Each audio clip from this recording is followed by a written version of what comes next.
নমস্কাৰ প্ৰিয় বন্ধু বান্ধৱীসকল পুনৰ আন এটা ভিডিঅ'লৈ আপোনালোক সকলোকে স্বাগতম জনাইছো। আজি দৈনিক ৰাশিফলৰ হিতান্তি লৈ আপোনালোকৰ মাজত উপস্থিত হৈছো। অৰ্থাৎ আজি ভাস্কৰদ 1432 শকাব্দ 1947 আৰু খ্ৰীষ্টাব্দ 2025 চনৰ বহাগ মাহৰ 4 তাৰিখ শুক্ৰবাৰ আৰু ইংৰাজী 18 এপ্ৰিল। আজি সূৰ্যোদয় হৈছিল 5:58 আৰু আবেলি সূৰ্যাস্ত হ'ব 5:42 আজিৰ তিথি হৈছে কৃষ্ণা পঞ্চমী তিথি, নক্ষত্ৰ হৈছে মূলা নক্ষত্ৰ আৰু যোগ হৈছে পৰিঘ যোগ আৰু কৰণ হৈছে তৈতিল কৰণ। আজি নৱজাতকৰ ৰাশি হ'ব ধনু ৰাশি, ক্ষত্ৰিয় বৰ্ণ, মতান্তৰে বৈশ্য বৰ্ণ, দেৱাৰীগণ, গন্ধৰ্বৰ অস্থি, বৰুণ যোগ আৰু অস্তুত্তৰী শনি আৰু কেতু বিংশুত্তৰী কেতুৰ দশা। আজি আদ্য ঋতু হ'লে তিনিমহীয়া প্ৰতিহীনা যোগ, মৰণত দোষ নাই। আৰু আজিৰ এই দিনটোৰ 12টা ৰাশিফলসমূহ লৈ আপোনালোকৰ মাজত উপস্থিত হৈছোঁ। প্ৰিয় বন্ধু বান্ধৱীসকল, প্ৰতিদিনেই এনেধৰণে আপোনালোকৰ বাবে দৈনিক ৰাশিফলৰ হিতান্ত লৈ আহিবলৈ প্ৰয়াস কৰিছোঁ। আপোনালোকৰ মৰম আৰু স্নেহ আদৰ ইত্যাদিয়ে মোক যথেষ্ট উপকৃত কৰিছে আৰু মই পুনৰ এনেধৰণৰ ভিডিঅ'সমূহ বনাবৰ কাৰণে উৎসাহিত হৈছোঁ। আপোনালোকৰ এটা লাইক, শ্বেয়াৰ, কমেণ্ট ইত্যাদিবিলাকে মোক যথেষ্ট প্ৰভাৱান্বিত কৰিছে আৰু নতুন ভিডিঅ' এটা বনাবৰ কাৰণে এইদৰেই উৎসাহিত হৈছোঁ। প্ৰিয় বন্ধু বান্ধৱীসকল, আজিৰ 12টা ৰাশিৰ ৰাশিফলসমূহ হ'ল এনেধৰণৰ। আমি প্ৰথমতেই বৃষ ৰাশিৰ জাতক জাতিকাসকলৰ ক্ষেত্ৰত আজিৰ দিনটো কি হ'ব সবিশেষ জনাইছোঁ। তাৰ আগতেই এটি বিশেষ অনুৰোধ যে যদিহে এতিয়ালৈকে মোৰ এই চেনেলটিৰ আপুনি ছাবস্ক্ৰাইব কৰা নাই তেনেহ'লে পুনৰ আবেদন জনাইছোঁ আপুনি মোৰ চেনেলে ছাবস্ক্ৰাইব কৰি আপোনাৰ বন্ধুবৰ্গলৈ মোৰ ভিডিঅ'সমূহ লৈ যোৱাত সহায় কৰক। আহক আমি ভিডিঅ'টোৰ ভিতৰলৈ যাওঁ। এতিয়া মেঘ ৰাশিৰ জাতক জাতিকাসকলৰ কাৰণে আজিৰ দিনটো অত্যন্ত সুন্দৰ। যিসকলকে সমাজ সেৱা, ৰাজনৈতিক সেৱা বা সামাজিক দিশত আগবঢ়া বা সামাজিক ব্যক্তি তেওঁসকলৰ কাৰণে আজিৰ দিনটো অত্যন্ত সুন্দৰ। তেওঁলোকৰ যশস্যা ইত্যাদি বিয়পি পৰিব। তেওঁলোকৰ আৰ্থিক লাভ হ'ব, চৰকাৰী সাহায্য লাভ হ'ব, বন্ধুবৰ্গ লাভ হ'ব, আত্মীয় স্বজনৰ ছাপোৰ্ট লাভ কৰিব, সমৰ্থন লাভ কৰিব। তেওঁলোকৰ ধনস্থান অত্যন্ত সুন্দৰ হ'ব আজি। অৱশ্যে মানসিকভাৱে কিবা বিশেষ কথাৰ কাৰণে মানসিক অশান্তি লাভ পাব বা অশান্তি লাভ হ'ব।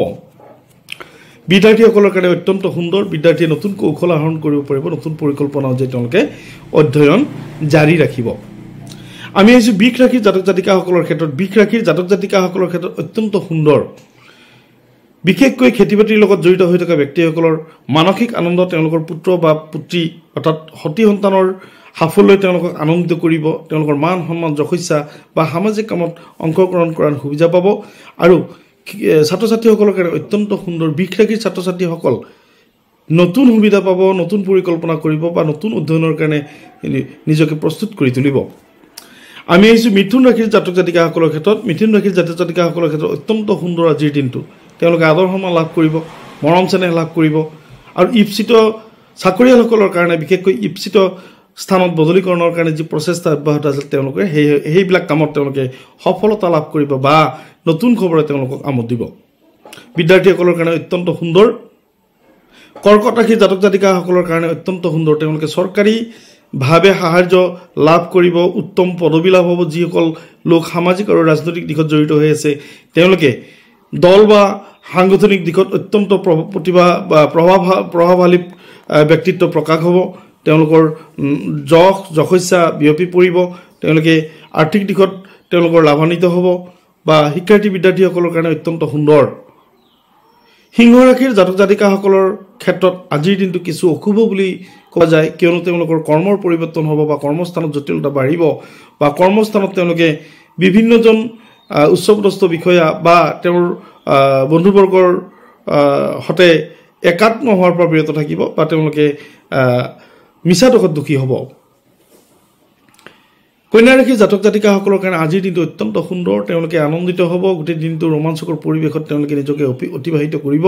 পৰিয়ালৰ সুখ শান্তিৰ লগত তেওঁলোকে অংশগ্ৰহণ কৰিব বা তেওঁলোকৰ পৰিয়ালৰ বিভিন্নজন আত্মীয় স্বজন বা বন্ধু বান্ধৱৰ সহায় সুবিধা লাভ কৰিব আৰ্থিক দিশত তেওঁলোকে সহায় সুবিধা পাব শিক্ষকতাৰ লগত জড়িত হৈ থকা ব্যক্তিৰ অত্যন্ত সুন্দৰ শিক্ষাৰ্থী বিদ্যাৰ্থীসকলৰ কাৰণে সুন্দৰ তেওঁলোকে নতুন পৰিকল্পনাৰে নতুন শিক্ষাবিদ্যা কৌশল আয়ত্ত কৰিব সমৰ্থমান হ'ব তুলা ৰাশিৰ জাতক জাতিকাসকলৰ কাৰণে অত্যন্ত সুন্দৰ আজি তেওঁলোকে আপোনজনৰ কাষত বা আপোনজনৰ সহায়ৰ কাৰণে তেওঁলোক উপস্থিত হ'ব বা আনৰ উপকাৰ বা আনৰ মানৱীয়তা ৰক্ষাৰ কাৰণে বা আনৰ উপকাৰৰ কাৰণে আজিৰ দিনটো তেওঁলোকে ব্যস্ত হ'ব বা পৰোপকাৰৰ কাৰণে তেওঁলোকে নিজকে আজি সমৰ্পিত কৰিব মানসিক আনন্দ লাভ কৰিব জগ হৈছে বাঢ়িব অৱশ্যে আৰ্থিক দিশত কিছু অসুবিধা পাব যদিও মানসিক আনন্দ লাভ কৰিব বৃশ্চিক ৰাশিৰ জাতক জাতিকাসকলৰ ক্ষেত্ৰত অত্যন্ত সুন্দৰ তেওঁলোকে আনৰ প্ৰিয় পাত্ৰ হোৱাৰ সুবিধা গ্ৰহণ কৰিব তেওঁলোকৰ প্ৰতিভা বিকাশ হ'ব ব্যক্তিত্ব বিকাশ হ'ব বা তেওঁলোকে আনৰ উপকাৰৰ কাৰণে পৰোপকাৰী চিন্তা বা আনৰ সহায়ৰ কাৰণে আজিৰ দিনটো ব্যস্ত হ'ব তেওঁলোকে সামাজিক অনুষ্ঠানত অংশগ্ৰহণ কৰিব নিজকে আনন্দিত কৰি ৰাখিব আৰ্থিক দিশটো অত্যন্ত ভাল ব্যৱসায়ীসকলৰ কাৰণে আজিৰ দিনটো অত্যন্ত শুভ বৃশ্চিক ৰাশিৰ জাতক জাতিকাসকলৰ ক্ষেত্ৰত ধনু ৰাশিৰ জাতক জাতিকাসকলৰ ক্ষেত্ৰত আজিৰ দিনটো অত্যন্ত সুন্দৰ চাকৰিয়াল সকলৰ কাৰণে আজিৰ দিনটো অত্যন্ত সুন্দৰ তেওঁলোকে কৰ্মস্থানত সন্মান বাঢ়িব কৰ্মস্থানত তেওঁলোকৰ জটিলতা কমিব বা উচ্চপদস্থ বিষয়ৰ স্নেহভাজন হ'ব আৰ্থিক দিশত অত্যন্ত সুন্দৰ আৰু ব্যৱসায়ীসকলৰ কাৰণে আজিৰ দিনটো অত্যন্ত সুন্দৰ আনৰ সহায় পৰোপকাৰ ইত্যাদি কামত ব্যস্ত হৈ থাকিব মানসিক আনন্দ লাভ কৰিব মকৰ ৰাশিৰ জাতক জাতিকাসকলৰ ক্ষেত্ৰত আজিৰ দিনটো কিছু অশুভ বুলি পৰিগণিত হৈছে এইকাৰণে তেওঁলোকে অত্যন্ত খৰচান্ত হ'ব বা ধনৰ নাটনি অনুভৱ কৰিব ধাৰ ধুপাৰ ইত্যাদি হ'ব পাৰে বা তেওঁলোকে বন্ধুবৰ্গৰ সহায়ৰ পৰা বিৰত থাকিব বা মনোমালিন্য হ'ব পাৰিবাৰিক অশান্তি লাভ হোৱাৰ সম্ভাৱনা আছে কুম্ভ ৰাশিৰ জাতক জাতিকাসকলৰ ক্ষেত্ৰত অত্যন্ত সুন্দৰ শিক্ষকতা বৃত্তি বা সামাজিক কামৰ লগত জড়িত হৈ থকা ব্যক্তিৰ অত্যন্ত সুন্দৰ সংবাদকৰ্মীসকলৰ কাৰণে অত্যন্ত সুন্দৰ যদিও পাৰিবাৰিক মনোমালিন্য বা পাৰিবাৰিক অসুবিধা ভোগ কৰিব মাটি বাৰী সম্বন্ধীয় বিষয়ে তেওঁলোকক অসুবিধা কৰিব আৰু একেবাৰে শেষত আহিছোঁ মীন ৰাশিৰ জাতক জাতিকাসকলৰ ক্ষেত্ৰত মীন ৰাশিৰ জাতক জাতিকাসকলৰ ক্ষেত্ৰত আজিৰ দিনটো অত্যন্ত সুন্দৰ বুলি বিবেচিত হৈছে তেওঁলোকে সুনাম বৃদ্ধি হ'ব তেওঁলোকে জগ হৈছে লাভ কৰিব বা তেওঁলোকৰ প্ৰতিভা বিকাশ হ'ব বিশেষকৈ ছাত্ৰ ছাত্ৰীসকলৰ ক্ষেত্ৰত প্ৰতিভাৰ বিকাশ হ'ব তেওঁলোকৰ ব্যক্তিত্ব প্ৰকাশ হ'ব ধন লাভ হ'ব আত্মীয় স্বজনৰ কাৰণে আত্মীয় স্বজনে তেওঁলোকক ছাপোৰ্ট কৰিব বা সমৰ্থন লাভ কৰিব মীন ৰাশিৰ বিদ্যাৰ্থীসকলৰ কাৰণে অত্যন্ত সুন্দৰ নতুন বিদ্যা শিক্ষা কৌশল আয়ত্তকৰণত তেওঁলোকে মনোনিৱেশ কৰিব পাৰিব বন্ধু বান্ধৱীসকল আজি আছিল এই ধৰণৰ 12টা ৰাশিৰ ৰাশিফল যদি আপোনালোকে মোৰ ভিডিঅ'টি ভাল লাগিছে তেতিয়াহ'লে এটা লাইক কৰিবলৈ নাপাহৰিব আৰু অতি শ্ৰদ্ধা সহকাৰে ভক্তি সহকাৰে ওম নমঃ শিৱায় বুলি কমেণ্টত দেখিবলৈ নাপাহৰিব সদৌ শেষত আপোনালোকৰ মনৰ ইপ্সিত হতবাঞ্ছা